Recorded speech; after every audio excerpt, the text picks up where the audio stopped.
Hello friends, soil academy में आपका स्वागत है। दोस्तों, आज की इस वीडियो में हम लोग जानेंगे राजन सीरीज के बहुविकल्पीय प्रश्नों को। सब्जेक्ट रहेगा आज का हमारा बाल विकास और सीखने की प्रक्रिया। सभी बहुविकल्पीय प्रश्नों को हम लोग 2 वीडियो के माध्यम से कवर करेंगे। दोस्तों, आपको बताते चलें कि पवन सीरीज के सभी बहुविकल्पीय प्रश्न और अति लघुत्तरीय प्रश्नों को हम लोगों ने डीएलएड फर्स्ट सेमेस्टर के गणित यानी मैथ सब्जेक्ट को छोड़ के जो भी सब्जेक्ट थे हमारे, उनको अच्छे से हम लोगों ने कवर कर लिया था। दोस्तों, जिन लोगों ने उन सभी वीडियो को नहीं देखा है वो लोग डिस्क्रिप्शन बॉक्स में लिंक पर क्लिक करके पवन सीरीज के एमसीक्यू यानी बहुविकल्पीय प्रश्न और वेरी शॉर्ट क्वेश्चन यानी अति लघुत्तरीय प्रश्नों को देख लें। जिन लोगों ने अभी तक हमारे चैनल सोयल एकेडमी को सब्सक्राइब नहीं किया तो चैनल को जरूर सब्सक्राइब कर लें, बेल आइकन को प्रेस कर लें, जिससे हमारी वीडियो की नोटिफिकेशन आपको सबसे पहले पहुंचे। दोस्तों, वीडियो को लाइक और अपने दोस्तों में ज़्यादा से ज़्यादा शेयर करें। तो दोस्तों, शुरू करते हैं आज की इस वीडियो को और देखेंगे कि बहुविकल्पीय प्रश्नों को कि किस तरीके से बहुविकल्पीय प्रश्न हमारे डीएलएड फर्स्ट सेमेस्टर में बाल विकास और सीखने की प्रक्रिया के राजन सीरीज में आते हैं। तो दोस्तों, वीडियो को बिना स्किप किए हुए एंड तक ज़रूर देखिए। तो पहला प्रश्न यहाँ से हमारा आता है कि क्रिया प्रसूत अधिगम सिद्धांत का प्रतिपादन किसने किया, ठीक है, या इसके प्रतिपादक कौन है। 2023 में दोस्तों आया हुआ क्वेश्चन है ये, ठीक। A option Tolman, B option Skinner, C option Kohler या फिर डी ऑप्शन हॉल। इसका जो राइट आंसर होगा वो हो जाएगा स्किनर, यानी क्रिया प्रसूत अधिगम सिद्धांत का प्रतिपादन स्किनर ने दिया और इसके जो प्रतिपादक थे वो थे स्किनर, ठीक। अगला क्वेश्चन आता है, आपराधिक प्रवृत्ति का सर्वाधिक विकास होता है, ठीक है, तो शिशुआवस्था में, बाल्यावस्था में, किशोरावस्था में या फिर पूर्णावस्था में। तो दोस्तों, आपराधिक प्रवृत्ति का सर्वाधिक विकास होगा वो होगा हमारा किशोरावस्था में, ठीक। इसका जो राइट आंसर हो जाएगा वो हो जाएगा सी ऑप्शन, यानी किशोरावस्था यहाँ पर होगा। अगला क्वेश्चन आता है, संज्ञानात्मक क्षमता की कमी से व्यक्तित्व में कठिनाइयाँ होती हैं। कौन कौन सी कठिनाइयाँ होती हैं। शारीरिक विकास में कठिनाई होती है, या बौद्धिक विकास में कठिनाई होती है, व्यावसायिक विकास में कठिनाई होती है, या फिर समायोजन में।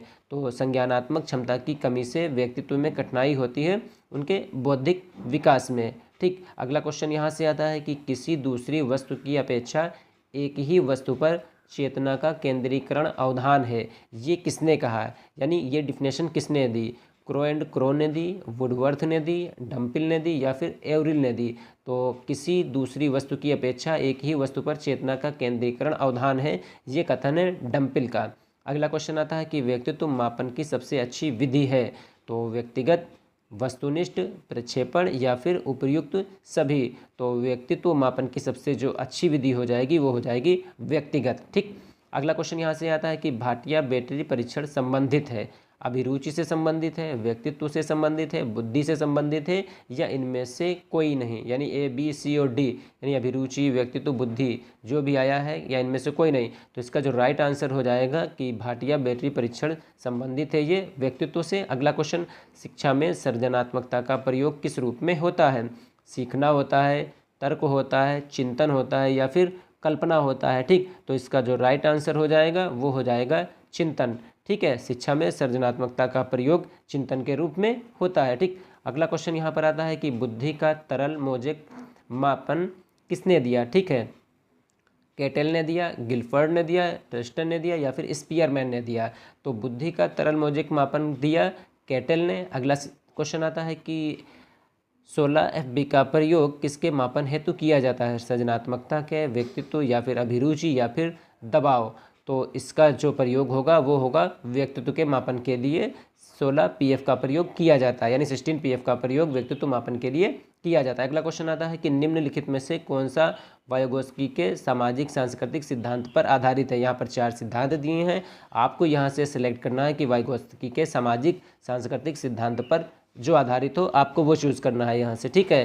तो सबसे पहला ऑप्शन आ जाएगा अंतर्दृष्टिपूर्ण अधिगम, सक्रिय अधिगम या फिर पारस्परिक शिक्षण या फिर डी ऑप्शन सांस्कृतिक निरपेक्ष संज्ञानात्मक विकास। तो इसका जो राइट आंसर हो जाएगा वो हो जाएगा पारस्परिक शिक्षण, ठीक है। ये वाइगोत्स्की के सामाजिक सांस्कृतिक सिद्धांत पर आधारित है, ठीक। ध्यान रखिएगा दोस्तों ये सब क्वेश्चन।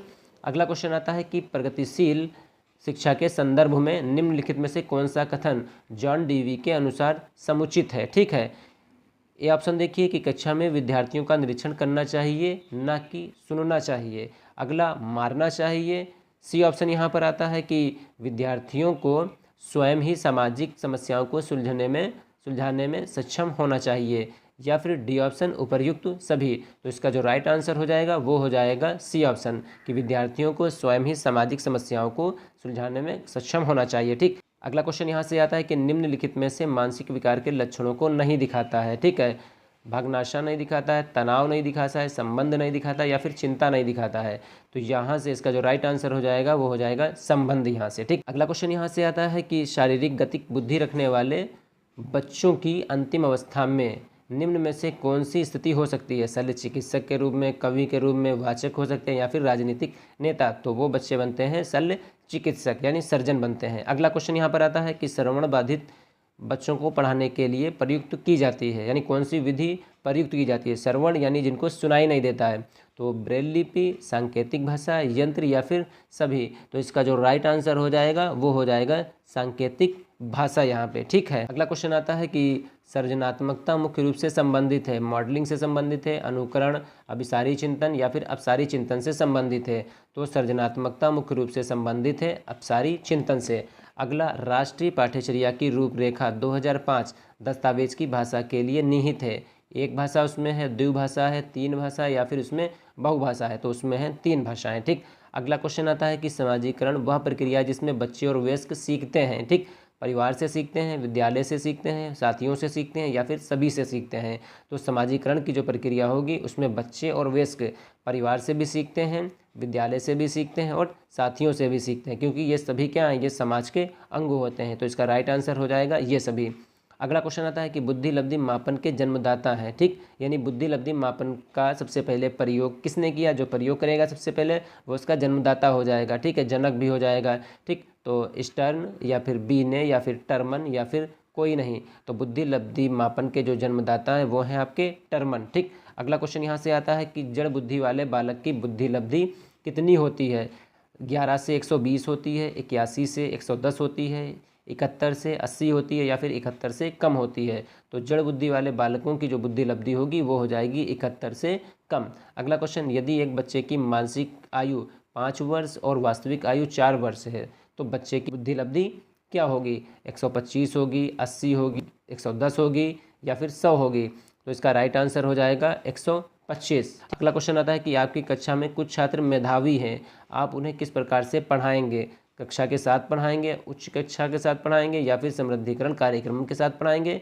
जब वे चाहें तो क्या होगा, आपको जो जो जैसे कुछ मेधावी बच्चे हो जाएंगे आपके क्लास में, ठीक है, तो क्या करेंगे, आपको सभी बच्चों के साथ ही उनको कक्षा में एक साथ पढ़ाना होगा। ठीक, फिर उसके बाद निम्न में से कौन सृजनात्मकता से संबंधित नहीं है?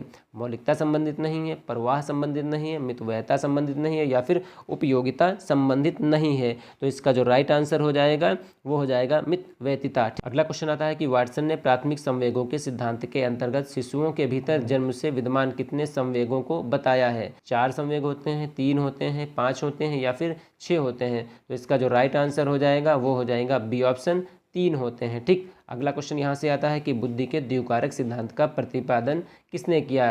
गेटमैन ने किया, बंकमैन ने किया, स्पीयरमैन ने किया या फिर गिलफोर्ड ने किया?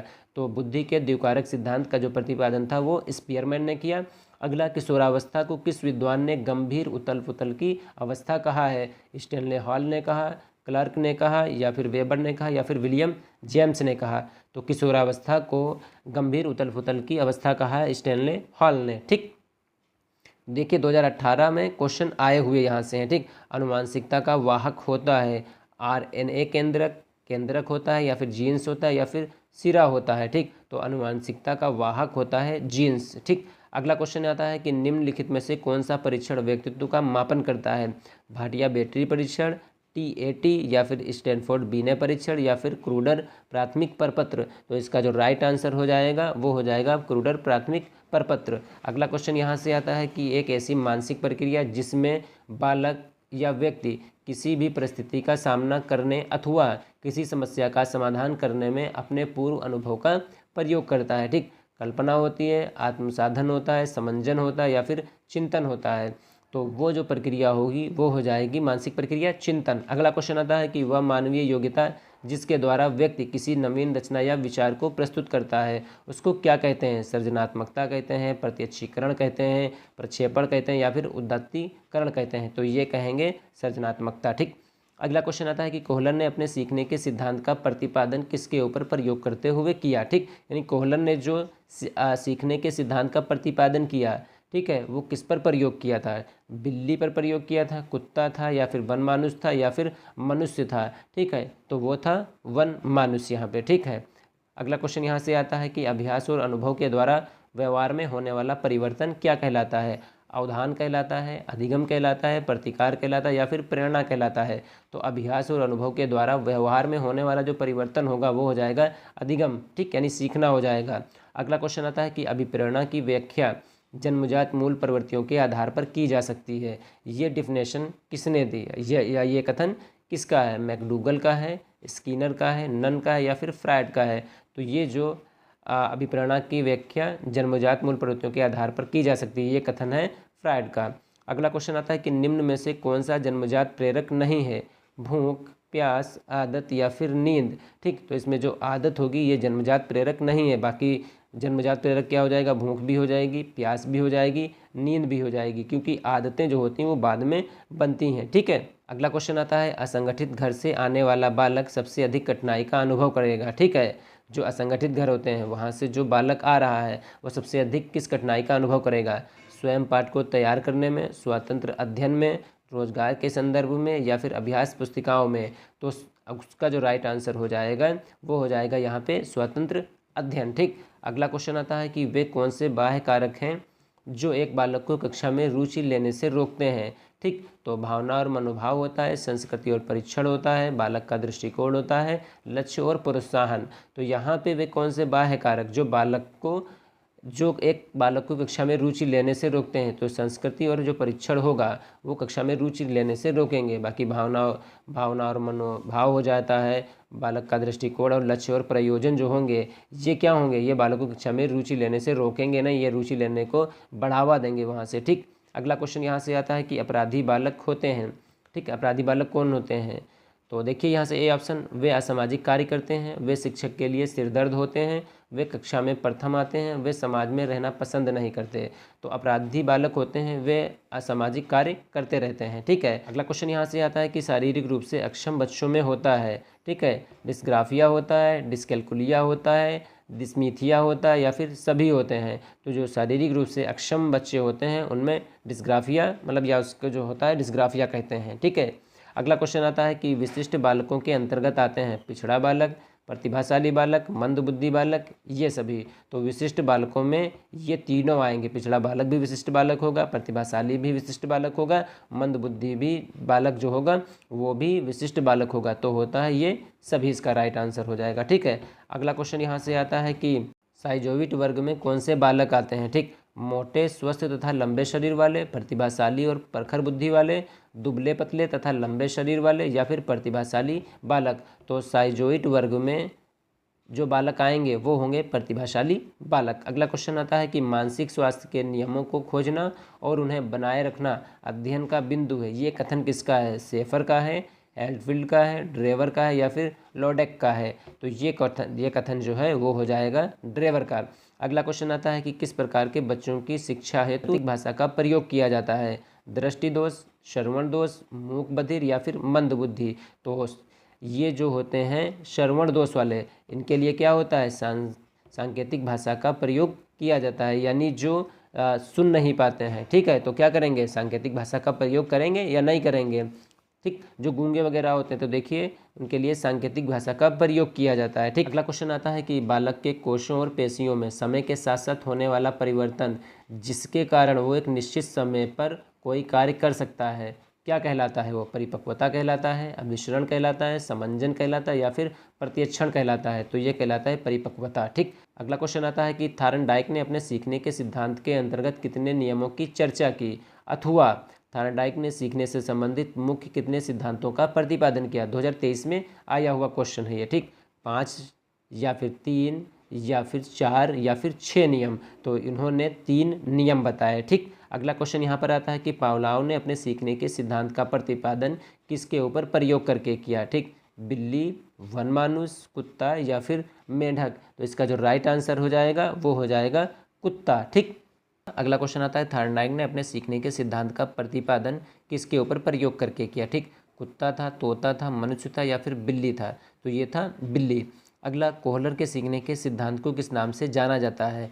पूर्ण आकृतिक समग्र सिद्धांत या फिर पुनर्बलन का सिद्धांत या फिर था उद्दीपन सिद्धांत या फिर क्रियात्मक सिद्धांत? तो यह था पूर्ण आकृति। ठीक। अगला क्वेश्चन यहाँ पर आता है कि व्यक्तित्व की वह मनोस्थिति जिसके द्वारा वो विभिन्न परिस्थितियों में सामाजिक और व्यक्तिगत समायोजन करने में समर्थ होता है, क्या कहलाता है? समंजन कहलाता है, मानसिक स्वास्थ्य होता है या फिर आत्मसातन होता है या फिर प्रकीर्णन होता है? तो व्यक्ति की वो मनोस्थिति जिसके द्वारा वो विभिन्न परिस्थितियों में सामाजिक और व्यक्तिगत समायोजन करने में समर्थ होता है, उसको कहते हैं मानसिक स्वास्थ्य। ठीक। अगला क्वेश्चन आता है कि बाल मनोविज्ञान का सर्वाधिक महत्व है बाल विकास की दृष्टि से, बाल शिक्षा की दृष्टि से या फिर बाल विकास और बाल शिक्षा की दृष्टि से या फिर बाल समायोजन की दृष्टि से? तो बाल मनोविज्ञान का सर्वाधिक जो महत्व होगा वो होगा बाल विकास की दृष्टि से। ठीक। यानी इसका राइट आंसर होगा ए ऑप्शन। ठीक। किशोरावस्था बड़े बल, तनाव, तूफान और विरोध की अवस्था होती है, ये कथन है किलपैट्रिक का, स्टैनले हॉल का, टीपी नन का या फिर वाटसन का? तो ये है स्टैनले हॉल का। इस वाली डिफिनेशन को दोस्तों याद रखिएगा, बहुत बहुत बहुत इंपॉर्टेंट यहाँ पे है। ठीक है। अगला क्वेश्चन आता है प्रयास और त्रुटि का सिद्धांत के प्रतिपादक हैं सीएल हल, पावलाव, थार्नडाइक या फिर वुडवर्थ हैं? तो प्रयास और त्रुटि के सिद्धांत का प्रतिपादन थार्नडाइक ने दिया। अगला, किसी विषय, कार्य अथवा परिस्थिति में अर्जित ज्ञान द्वारा अन्य किसी कर्म, विषय अथवा परिस्थिति में लाभ प्राप्त होना क्या कहलाता है? अल्पकालिक स्मृति, दीर्घकालिक स्मृति या फिर अनुसरण, अधिगम, अंतरण? तो इसका जो राइट आंसर हो जाएगा वो हो जाएगा अधिगम अंतरण। अगला क्वेश्चन आता है कि व्यक्ति में विद्यमान वह शक्ति जिसके कारण वो किसी कार्य को करने अथवा न करने के लिए बाध्य हो जाता है, उसको क्या कहते हैं? अभिप्रेरणा कहते हैं, संवेदना कहते हैं, अभिसरण कहते हैं या फिर प्रतिगमन कहते हैं? तो इसको कहते हैं अभिप्रेरणा। ठीक। अगला क्वेश्चन यहाँ पर आता है कि ऐसी मानसिक प्रक्रिया जिसमें व्यक्ति पूर्ण में धारण या याद किए गए सामग्री को पुनः स्मरण करने में असमर्थ हो जाता है, उसको क्या कह लेते हैं? शमन कहते हैं, दमन कहते हैं, विस्मरण कहते हैं या फिर समंजन कहते हैं? तो इसको कहते हैं विस्मरण। ठीक। अगला क्वेश्चन आता है कि विभिन्न तथ्यों के बीच किसी एक तथ्य पर मन को एकाग्र किए रहना कहलाता है, अभ्यसन कहलाता है, ध्यान लगाना कहलाता है, प्रत्याभिज्ञा कहलाता है या फिर प्रत्यास्मरण कहलाता है? तो ये कहते हैं ध्यान लगाना। देखिए कैसे ध्यान होता है कि विभिन्न तथ्यों के बीच किसी एक ही तथ्य पर जब मन को एकाग्र करते हैं, यानी मन जब भटक रहा होता है इसको एक ही पर कॉन्सेंट्रेट करना, तो ध्यान ही कहलाएगा, नहीं कहलाएगा? अगला होता है कि पदों के योग में पदों की संख्या से भाग देने पर जो प्राप्त होता है उसको क्या कहते हैं? प्रसरण कहते हैं, माध्यिका कहते हैं, बहुलक कहते हैं या फिर माध्य कहते हैं? तो इसको कहते हैं माध्य। अगला क्वेश्चन यहाँ से आता है कि बाल विकास का विभाजन कितनी अवस्थाओं में किया जाता है? ठीक है। तो 4 अवस्थाएं, 3 अवस्थाएं, 5 अवस्थाएं या फिर 6 अवस्थाएं? तो बाल विकास का विभाजन होता है 3 अवस्थाओं में। ठीक। अगला, बालकों को पूर्वजों से प्राप्त गुण कहलाता है आनुवांशिकता, परिपक्वता, वातावरण या फिर आत्मसातन? तो बालकों को जो अपने पूर्वजों से प्राप्त गुण होते हैं उनको कहते हैं आनुवांशिकता। ठीक। अगला क्वेश्चन आता है कि बुद्धि के समूहकारक सिद्धांत का प्रतिपादन किसने दिया? हिलमाई ने दिया, वेबर ने दिया, थ्रस्टन ने दिया या फिर थॉमसन ने दिया? तो समूहकारक सिद्धांत का प्रतिपादन थ्रस्टन ने दिया। अगला क्वेश्चन आता है व्यक्ति का संपूर्ण व्यवहार प्रतिमान जो उसकी समस्त विशेषताओं को व्यक्त करता है उसको क्या कहते हैं? उसको व्यक्तित्व कहते हैं, रुचि कहते हैं, प्रेरणा कहते हैं या फिर इसको कल्पना कहते हैं? तो व्यक्ति का संपूर्ण व्यवहार प्रतिपादन जिसमें समस्त विशेषताओं को व्यक्त किया जाता है वो होता है उसका व्यक्तित्व। अगला, टीएटी व्यक्तित्व परीक्षण का निर्माण किसने किया? सी कॉर्ड और बैकमैन ने, थ्रस्टन ने, हरमन रोशा ने या फिर मार्गन और मरे ने? ठीक। तो टीएटी व्यक्ति परीक्षण का निर्माण किया था मार्गन और मरे ने। ठीक। अगला क्वेश्चन यहाँ पर आता है सीएटी परीक्षण किस आयु के बच्चों के व्यक्तित्व का मूल्यांकन करने के लिए प्रयुक्त होता है? 1 वर्ष से 5 वर्ष, 3 वर्ष से 11 वर्ष, 11 से 13 वर्ष या फिर 11 से 15 वर्ष? तो सीएटी परीक्षण ये होता है 3 से 11 वर्ष के बच्चों का, इसमें व्यक्तित्व मूल्यांकन किया जाता है। ठीक। अगला होता है संवेग का प्रकार नहीं है, क्रोध, भय, ध्यान या फिर प्रेम? तो इसमें जो ध्यान होगा ये संवेग का प्रकार नहीं है, बाकी क्रोध, भय और जो ये प्रेम होता है ये संवेग होता है। ठीक। प्रतिभाशाली बालक की बुद्धि लब्धि होती है 80 से 90, 110 से 112, 140 से अधिक या 100 से 120? तो 140 से जिसकी बुद्धि अधिक होगी वो होगा प्रतिभाशाली बालक। ठीक। अगला क्वेश्चन यहाँ पर आता है कि बालक में संज्ञानात्मक विकास के अंतर्गत जीन पियाजे ने कितनी प्रक्रियाओं का वर्णन किया? ठीक। या फिर जीन पियाजे के अनुसार बालक के संज्ञानात्मक विकास की स्थितियां कितनी हैं? 2 हैं, 4 हैं, 6 हैं या फिर 3 हैं? तो इसकी स्थितियां हैं 4। बहुत ही वेरी इंपॉर्टेंट दोस्तों ये क्वेश्चन है, हर एग्जाम में ये क्वेश्चन आपको आता है। देखिए 2019 और 23 में भी आ चुका है क्वेश्चन। ठीक। अगला क्वेश्चन आता है कि केंद्रीय प्रवृत्ति का मापन नहीं है, मध्यमान नहीं है, मध्यांक नहीं है, प्रसार नहीं या फिर बहुलक नहीं है। तो दोस्तों ये प्रसार इसमें नहीं होगा, बाकी मध्यमान, मध्यांक और बहुलक ये केंद्रीय प्रवृत्ति के मापक होते हैं। अगला क्वेश्चन आता है कि किशोरावस्था की विशेषताओं का सर्वोत्तम रूप से व्यक्त करने वाला एक शब्द है। विकास है, परिवर्तन है, संस्कृति है या फिर तनाव है। तो किशोरावस्था की विशेषताओं को सर्वोत्तम रूप से व्यक्त करने वाला एक शब्द होगा तनाव। ठीक। अगला क्वेश्चन आता है कि बाल विकास को प्रभावित करने वाला कारक नहीं है। ठीक है, यानी वो कौन सा कारक है जो बाल विकास को प्रभावित नहीं करता। पोषण, लिंग भेद, संस्कृति या फिर तनाव। तो इसमें जो ये तनाव आएगा ये बाल विकास को प्रभावित नहीं करता है। ठीक है, बाकी पोषण, लिंग भेद और जो संस्कृति होती है बाल विकास को ये प्रभावित करने वाले कारक होते हैं। अगला क्वेश्चन आता है बालकों में स्वतंत्रता की आकांक्षा किस अवस्था में प्रबल हो जाती है। तो जो बालकों में स्वतंत्रता की जो आकांक्षा होती है क्या वो किशोरावस्था में प्रबल होगी, शैशवावस्था में हो जाएगी, बाल्यावस्था में होगी या फिर प्रौढ़ावस्था में। जो किशोरावस्था होती है इसमें बालकों की जो स्वतंत्रता होती है, ठीक है, उसकी आकांक्षा क्या होती है, वो बहुत ही ज़्यादा प्रबल हो जाती है, मजबूत हो जाती है। ठीक। अगला क्वेश्चन आता है जिन तथ्यों को भूतकाल में सीखा जा चुका है उन्हें याद करना ही स्मृति है। ये कथन किसका है, रॉस का है, वुडवर्थ का है, रायबर्न का या फिर स्किनर का है। तो ये कथन है आपके वुडवर्थ का। ठीक। अगला क्वेश्चन यहाँ से आता है कि परोक्ष वस्तुओं के संबंध में चिंतन कहलाता है, कल्पना कहलाता है, चिंतन कहलाता है या फिर तर्क कहलाता है या फिर स्मृति कहलाता है। तो परोक्ष वस्तुओं के संबंध में चिंतन कहलाएगा, कल्पना। अगला क्वेश्चन आता है किसी समस्या का समाधान करने के लिए गत अनुभव को नए ढंग से समायोजित किया जाना कहलाता है, तर्क कहलाता है, चिंतन कहलाता है, कल्पना कहलाता है या फिर स्मृति कहलाता है। तो ये कहलाता है तर्क। अगला क्वेश्चन आता है किसी के द्वारा विभिन्न परिस्थितियों में समायोजन कहलाता है, शारीरिक स्वास्थ्य कहलाता है, संवेगात्मक विकास कहलाता है, मानसिक स्वास्थ्य कहलाता है या फिर उपर्युक्त सभी। तो किसी के द्वारा विभिन्न परिस्थितियों में समायोजन कहलाएगा उपर्युक्त सभी, यानी शारीरिक स्वास्थ्य, संवेगात्मक विकास होगा और मानसिक स्वास्थ्य भी होगा। ठीक है। अगला क्वेश्चन यहाँ से आता है कि सीखने की मात्रा तथा समय के संबंध को चित्रांकित करने वाली वक्र रेखा होती है। अधिगम वक्र होती है या फिर पठार चक्र होता है, संप्रति वक्र होता है या फिर बुद्धिलब्धि वक्र होता है। ठीक। तो ये होता है पठार वक्र। ठीक है, इस तरीके से। अगला क्वेश्चन आता है जब कोई बालक सीखने को तत्पर होता है, यानी जब सीखने के लिए तैयार होता है तब वह चीज़ों को जल्दी सीखता है। ये थार्नाइक के सीखने की किस नियम के अंतर्गत आता है, प्रभाव का नियम, तत्परता का नियम, अभ्यास का नियम या फिर इनमें से कोई नहीं। तो ये हो जाएगा तत्परता का नियम। ठीक। देखिए, जब कोई बालक सीखने को तत्पर होता है तो वो चीज़ों को जल्दी सीख जाता है। आप सीखने के लिए अगर तैयार हैं तभी तो आप सीख पाएंगे, और सीखने के लिए आप तैयार ही नहीं है तो क्या होगा, आप सीख ही नहीं पाएंगे वहाँ पर। ठीक। अगला क्वेश्चन आता है सीखने के किस सिद्धांत के अंतर्गत व्यक्ति संपूर्ण परिस्थितियों के प्रत्यक्षीकरण के आधार पर सीखता है। तो ये प्रयत्न और भूल का सिद्धांत होता है, संबंध प्रतिक्रिया का सिद्धांत होता है, अनुकरण का सिद्धांत होता है या होता है अंतर्दृष्टि या सूझ का सिद्धांत। तो ये होता है अंतर्दृष्टि और सूझ का सिद्धांत। ठीक। अगला क्वेश्चन यहाँ से आता है कि वे प्रेरक जिन्हें व्यक्ति अपने प्रयासों से प्राप्त करता है क्या कहलाता है, अर्जित प्रेरक, जागृत प्रेरक, निर्देशित प्रेरक या व्यवहार के प्रचलित प्रेरक। तो इसका जो राइट आंसर हो जाएगा वो हो जाएगा अर्जित प्रेरक। अगला क्वेश्चन आता है अधिगम, धारण, पुनः स्मरण तथा पहचान आदि प्रक्रियाएं आती हैं, ये ध्यान के अंतर्गत आती हैं, कल्पना के अंतर्गत आती हैं, रुचि के अंतर्गत आती हैं या फिर स्मृति के अंतर्गत आती हैं। देखिए 2018 में आया हुआ क्वेश्चन है, तो ये आता है स्मृति के अंतर्गत। ठीक। वह प्राप्तांक जो किसी पदार्थ को दो बराबर भागों में बांटता है क्या कहलाता है, समानांतर माध्य कहलाता है, माध्यिका कहलाता है, बहुलक कहलाता है या फिर उपर्युक्त सभी। तो वो प्राप्तांक जो किसी पदार्थ को दो बराबर भागों में बांटता है उसको कहते हैं माध्यिका। ठीक।